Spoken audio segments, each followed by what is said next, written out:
Welcome to North Star Big Book. My name is Carly Israel, and I am your host. My sobriety date is January 27th, 1999, and I created this podcast simply to share the message of the Big Book. It completely changed my life.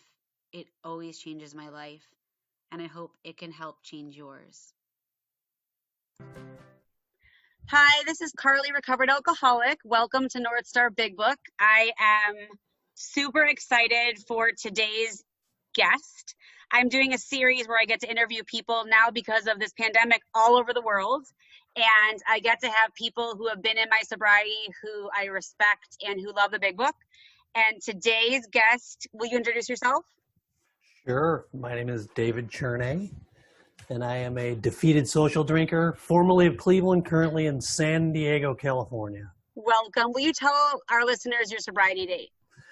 My sobriety date is May 11th of 1980. So for you guys who can't add, how many years do you have? I'm well into my 41st year. And he was 15 when he got sober. So God willing, if I keep doing this work and I don't die, I get to say I'm 40 years sober when I'm your age. I want to, before we get started, I want the listeners, everyone knows I'm full disclosure. I want you to know, I don't know if you know this, you might probably do because you're smart. So Dave, who I'm going to make tell stories to us today, was one of the first people in person in AA when I got sober who had a light on that drew me to him, that I could see it was more than just about staying sober. And when he talked about sobriety and what sobriety has done for him, particularly the steps in our book, it blew me away. And because I was starting to get better, I was attracted to you, like as a girl and a boy. And I think that what you did for me was probably one of the most important lessons I've learned in AA, because I don't date people in AA, is you, whether you knew it or not, knew to not go near me because I think you saw that I was at this crossroad where I was going to just keep doing the same thing, or I was going to go on this path and get better. And it says a lot about me that I was attracted to someone like you because you were sane and healthy. And it says a lot about you, whether you knew it or not, that you didn't pick up on any of my things. Do you have any idea what I'm talking about? Yeah, I do. I think that I do. I think that that it was just the right place at the right time, Carly, because had I been a little less sober, who knows what would have happened. Yes. And you could have been one of my horrible amends that I messed up improperly. There you go. Okay, so let's get into the book. Tell me what pages we're doing and why. We're just going to read a little bit of the book because when it comes to picking what I think is my favorite or most important, I pick the sixth and seventh step, and page 75 and 76. And that's for a big reason, because I think that I've learned over the years that it's really easy and quite ordinary for me to screw things up if I'm in charge. And that includes helping others. That includes making amends. That includes doing all of the things that I have to do in order to stay sober. So to me, there's nothing more important than complete trust in God as I understand God. And that 7-step prayer is where that all comes from. So the process that got me to that prayer is really important, but the catapult, the thing that gives me the opportunity and gives AA the opportunity to work is that 7-step prayer. Do you remember where you were in your sobriety, how much time you had when you first came to this place? It was well after I did the 7-step prayer initially, although I saw the importance right after I did the 5th step. It wasn't until after screwing things up for an awful long time that I put 2 and 2 together, that what matters is me knowing that the right thing is going to happen, that God has all of me, the good and the bad. It doesn't mean I'm perfect. It doesn't mean I know, because I did the 7-step prayer, I was really hung up on, now I have to know, now I have to do the right thing. Now everything's going to be right because I did this. And that's not at all what it means anymore, You haven't had days of perfection? Well, no. Man, maybe. No. I love to think I have, but I love not having to worry about all that too. You know, Yeah. I love sarcasm. It's the Yeah. best thing ever. And it's certainly a defect, right? But I know that if sarcasm is in the way of me being of service to God, it's not going to be there. It's Yeah. just not going to be there. I believe that there are times when sarcasm is probably really good way to be of maximum service to God, and then Especially it with will new be there. people.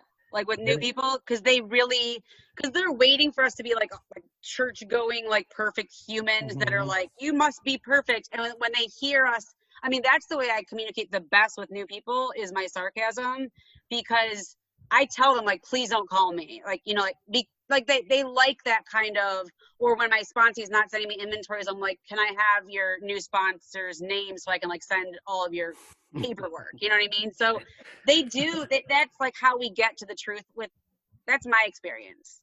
Yeah, I think that you know, just the example of knowing the right thing's going to happen is a confidence that I was never able to live without, live the same without knowing, right?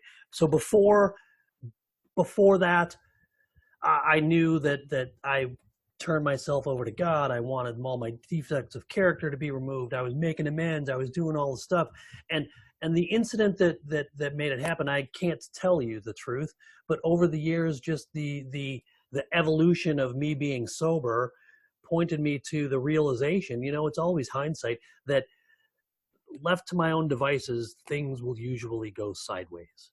So why? What is the control in there that's not me? What is the metric that I can look at and see how things are going and what the different results are? And it's always been when I'm at one with God, when I trust that the right thing is going to happen, Mhm. I'm outside of myself and have a chance to do the right thing. For So me, I think the principles of 6 and 7 that you're about to talk us through have really come alive in 10 and 11 for me, because it's only through daily practicing and like in the morning when it says on the bottom of 86 that like when I don't know what to do, I need to ask God and wait and not rush. And like this has become a new tool for me. It's just kind of embarrassing to say like, I don't know what I want to do and I'm not going to make a decision right now. that's the beauty, right? That's the whole thing. So my sponsor took me through the steps, and this is always what I think about. I talk about it all the time, and I think about it all the time, and I take people through the steps like this all the time. So it just became embedded in me, and all of a sudden the process made sense, right? I was angry, and I hated everybody, and everyone said, turn it over, do the third step, turn it over, turn it over, turn it over. And I'm like, what the hell are you talking about? What does this mean?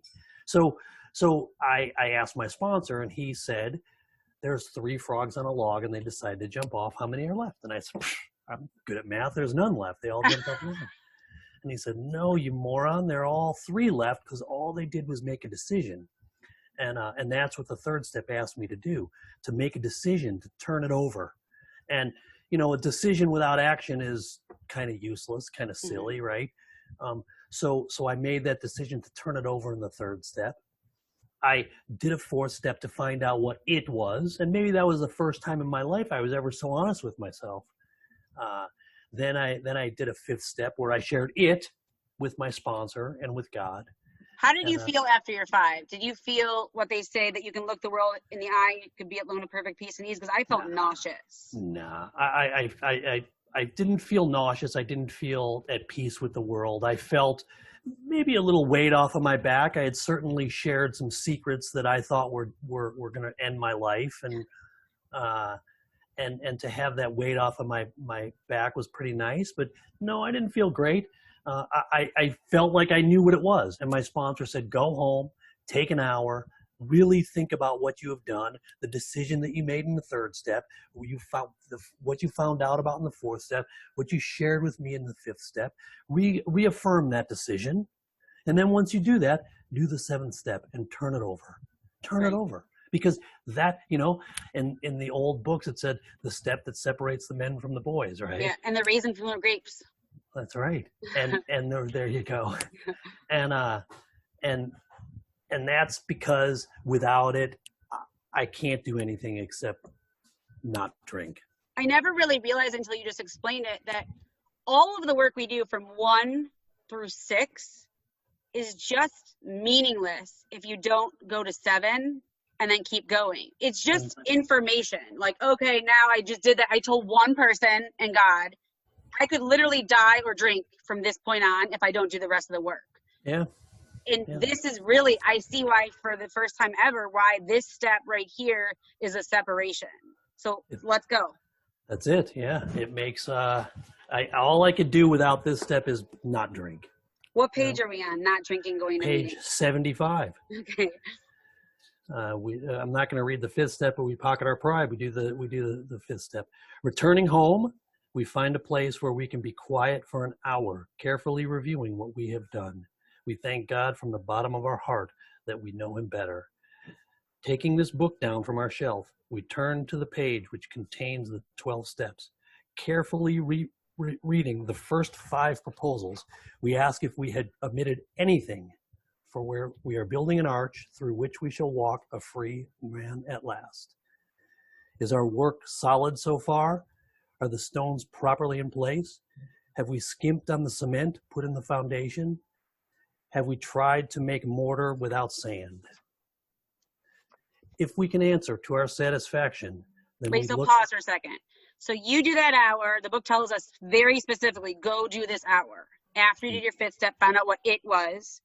You sit down. I always share with the women I work with, and it's not mandatory. It's just something that works for me. I like to write it out, like in my journal, because I'm like a writer. So like I have to get out what I just experienced. Mm-hmm. And then after that hour, after looking at all, then I go to step 6. All right. If we can answer to our satisfaction, then we look at step 6. We have emphasized willingness as being indispensable. We are now ready to let God remove from all of us. I'm sorry, I don't have my glasses. Help God remove from us all the things which we have admitted are objectionable. Wait, pause. Can you tell me in your own words what objectionable means to you? I think in the simplest term, the character defects, the things that I just figured out that I do repeatedly to hurt myself or others, or take advantage of things or others, or work, frankly, that are impure, dishonest, selfish, and unloving.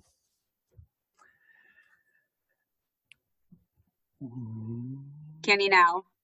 I'm finding it. Can we, again, my glasses are lost, Carly. I lost Babe, them somewhere you're a yesterday. Mess. I lost them yesterday, and I have an old pair, and they suck. They're not progressives. So Do you need me to read them for you? No, I got it. Okay. Can he now take them all, every one? If we still cling to something, we will not let go. We ask God to help us be willing. You know, praying for the willingness to be willing is something that's an important thing and an easy step. Do you have a step 6 story for us?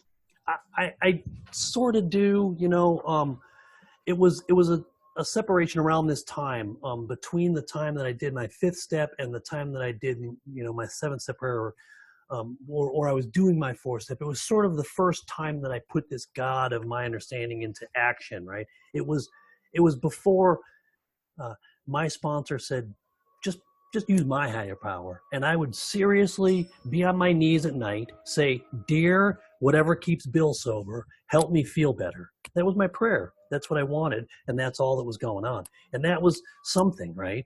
It molded into a lot more, due to a poem that I saw on my home group wall.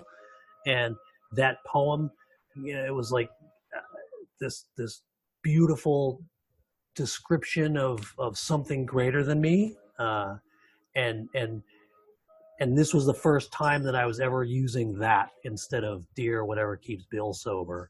So thinking of that, I really asked. I was like, please let me be willing. Let me have the willingness to do this and move forward and understand that what I'm doing and turning it all over. So it's not a story other than it was an opportunity for me to kind of move away from dear whatever keeps Bill sober. Do you know my server plate story about step 6? No.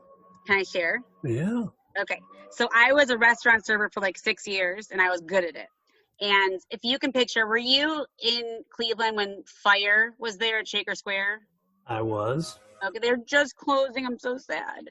I So just saw that. best boss of my life, Doug was amazing, and I made great money there because if you were good at what you did and you knew how to run the room and please people and make them happy and take care of everything, awesome. I think of God as like a really good server, and I picture myself at a two-top with like the butcher block table, and I know as a really good server that I don't have to having a conversation with the people I'm helping. I can just look out of the corner of my eye and they do a couple things. What do people do in the world when they're done eating? Like, what are some of like the gold standard? What do you do when you're at a restaurant? You want your person to take away your plate. What do you do? Hold on, I lost you. I put the knife and fork across the plate. Okay. So you put your silverware down, you push your plate ahead or your napkin, right? Yep. So that's a clear indication. If you were eating off of your plate, would you be mad of your server to take it away? I would be questioning that action. Right. Exactly. If you had your silver and you were touching it, right? So God is like a good server, and God's not going to walk by our table while we're saying, I want you to take this away while we're still eating off of it. And so I say to my girls that God's like a good server, and we have to show God when we're ready to let something go. So the way I always shared with them was like when I used to chase after new boys in AA with tattoos and naughty boys that were just bad. The way that I finally got rid of that was instead of not going after new boys, I was focusing on new girls and helping them with Big Book and steps. And while I was busy doing that, not touching the other plate, God's like, oh, she's done. And so one of the questions I always think is, how do I show God I'm ready? That's brilliant. That's a really a story after my heart, Carly, because stupid stories are how I roll. And me too. I have to paint myself into a corner. It's the only way it works. I'm going to shut this door because this annoying weed whacker behind me. Give me 6 seconds. Go for it. He's a jackhammer before. I'm knocking down a kitchen wall right now by myself. It's very exciting. So back to step 7. Take us through your favorite tool prayer. That I say every day, multiple times. Do you say it like when you need it, or do you just say it like rote in the morning? I say it in the morning, no matter what, no matter how. I say it in the evening, no matter what, no matter how. And throughout the day, whenever I'm wondering what the right thing to do is, I say at least a Reader's Digest condensed version of. What's your Reader's Digest condensed version? God, let me do the right thing. Yeah. Let the right thing happen. I just am kind of like the place where like I've seen enough evidence that like when I try to run the show, it's exhausting and I make a mess.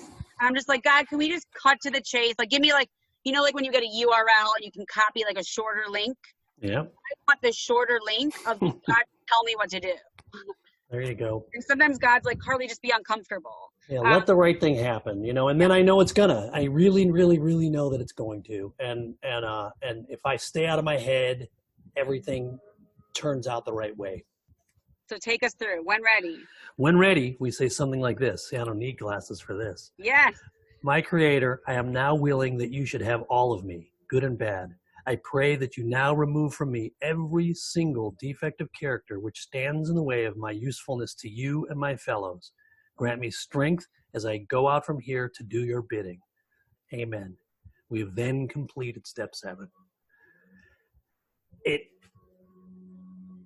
It was cheating. It was when I was looking at my 5th step and when I was reading the 6th step after my 5th step that I first time realized that the 7th step prayer didn't mean that I was going to be perfect, which, you know, it was a little disappointing. You know? Were you afraid like most of us, like, oh my God, what if God takes everything and I'm just like this boring person? Yeah, of course. That was the whole thing, right? That was the thing. But seeing that sort of set me free. It was like, hey, I get to keep all of that. Just when it's time, it won't be there. And by keep it, I don't mean I get to continue to lie and cheat and steal. It means that I need to continue to do the right thing as I think about it, but know that the right thing is going to happen that God thinks about it if I continue to keep that trust. You know, the tightrope guy on Niagara Falls, right? Tell us the story. Faith, it's one of my favorite. The trust and faith, and that's the thing. You know, every kid has has faith that everything is going to be good. And when the thunder roars, they run and grab their mom's leg and everything is super, or going to be okay.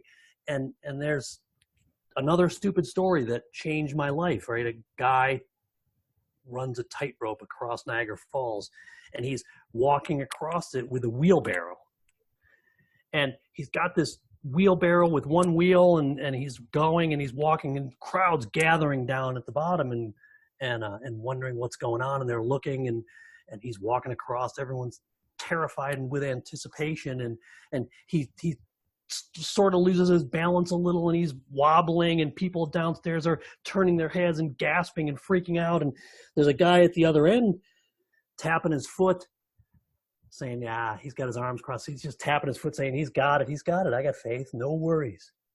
And then he recovers, and the crowd down at the bottom roars and screams and hollers, and it's great. And they start watching again, and he's going, and he's almost there, and he starts to lose his balance again, and the people gasp and turn their heads, and the guy at the other end with his arms crossed just keeps tapping his foot. He's got it, I got faith, no problem. And he recovers. The people cheer and holler, and they're so excited. Finally, he makes it across, and the loudest roar you ever heard from the people down at the bottom on the U.S. side and the Canada side. They're screaming and hollering, and everyone's so excited. And the guy who was there just tapping his foot with his arm crossed didn't even flinch. He's like, I knew you were going to make it. I have faith. And and the trust comes in when the guy turns around and the wheelbarrow and says, hop in and I'll take you back. You know, that's the difference. That's the 7th step. That's what I'm building in this process. That's what I'm confirming in the 6th step. And that's what I'm giving God, is the ability, the trust to know that the right thing is going to happen. And to me, I've said it already in this meeting, in this conversation, Carly, it's the only thing that keeps AA going, is that people have that trust that the right thing is going to happen, because it's the only way. You know, I talk about it all the time. What keeps me sober? And I don't know the answer. You know, oftentimes it's that I don't want Chris to have more sobriety than me, right? That's really why I don't drink. So like, left to my own devices, things aren't going to go right. Trusting God and knowing that the right thing is going to happen gives me a chance to succeed at AA, to be more than sober, to be happy, to be joyous, to be free, to get the promises, to be able to make amends to people that I had harmed, to be able to see my side of the street and my responsibility in any given situation, to be able to take off blinders and see everyone's priorities or perspectives. You know, because that's really what the whole thing is. It's all true because someone thinks it is. So who am I? I just have to try to do the right thing. It's one of my favorite stories. My eyes were welling up with tears when you were telling it. I always have known that story. And 2 things. One, I never realized it, but we do that essentially when we take someone through the steps. We say to them, get in the barrel with me, because they have never done it. And to them, what we're asking them to do is crossing Niagara Falls on a tightrope. That's it. And imagine, Carly, if you hadn't done this 7-step prayer and don't live this 7-step prayer, what are you going to do? I mean, there's no chance of that working out right. Right. You know, you're trying to think of... And I don't want to get in the barrel with anyone that doesn't actually know how to do it. Yeah, you're trying to think of what's right for this person, and how in the hell are you supposed to know, or how am I supposed to know what's right for somebody that's not me? I don't even know what's right for me. I know. Which is why I only guide them back to the book and the steps and God, because I don't know the hell's right for you, especially with relationships. I will never tell someone what to do. That's the worst possible. The other thing I want to tell you is, and I know you can definitely relate, is I've always known that story in sobriety. I've loved stories just like you. And I actually put that story in my memoir that's coming out because it was so meaningful to me. And what I found is that the universe asks us to get in the barrel. If you stay sober long enough, you're asked by the universe multiple times, get in the barrel. And for me, it was a life-changing moment for me with my son, was having to get in that barrel with God and saying, I trust you. And when I went to God at that time and I was terrified, and our relationship completely changed, eventually for the better. I remember getting on my knees crying in like one of those personal family bathrooms in the hospital after one of my son's procedures, and crying an embarrassment to God to say that I didn't trust you while I was in the wheelbarrow, even though I went in with you. I went in the barrel, but I didn't trust God while I was in it. And I felt so bad in our relationship to say to God, I didn't trust, I think I've ever told anyone that. I felt so bad to admit to God, while I was in the barrel, I didn't trust you. And God was like, I love you. I don't care. God like, knew. Yeah, I mean, it's all right. Before I let you go, will you tell the fish tank story? Sure. And then you could be free. Oh boy, that's good. Thanks. It's back to perspective, because I think that another thing that I've learned in growing sober is that, like I said a minute ago, perspective is everything, right? Someone's perspective is someone's truth. There was a time that policemen and principals and teachers and parents told me that if I just quit drinking, everything I'll feel better. And often when they told me that, I was as sober as I am right now. And my thought immediately would be, if you knew how I felt right now, you would know how stupid what you're saying is. And it was just ridiculous talk to think of me not drinking. I mean, really, that I can't stress that enough, that I knew, and I was right with what I knew, that not drinking wasn't an option. I had to feel better, and it was my only hope. So thinking of perspectives and what's going on, if I can be aware that my perspective is all I have, and everyone else, has their own too, and sometimes they align, and that's terrific, but a lot of times they don't. And for me to think one thing's right over another is sort of selfish, right? Or it's going to put me in a bad place at the worst. It's going to make me think bad things, impure things, or judgment, which that's a bad idea. So in all of these stories that happened to me in my life, in particular this one, this particular one, I think that I got a little bit right when it happened, but most of the time they're things that I reflect on years later, and I'm like, whoa, and a light bulb goes off. This one is one of the few that I think really, from the moment it happened, it hit me and I got it. I lived in Minneapolis, and I was moving from one place to another. The places weren't far apart. They were about 6 miles apart, and I was moving with a guy, and he had a gigantic, I don't know how big, 60-gallon fish tank. It was huge, big, maybe 100 gallons. I don't have any idea of that volume concept, but it was big, and he loved that thing. He took care of it every day. He was cleaning the sides and scrubbing the rocks and like using tweezers to feed some crazy crabs that weren't in there. He loved everything in that fish tank.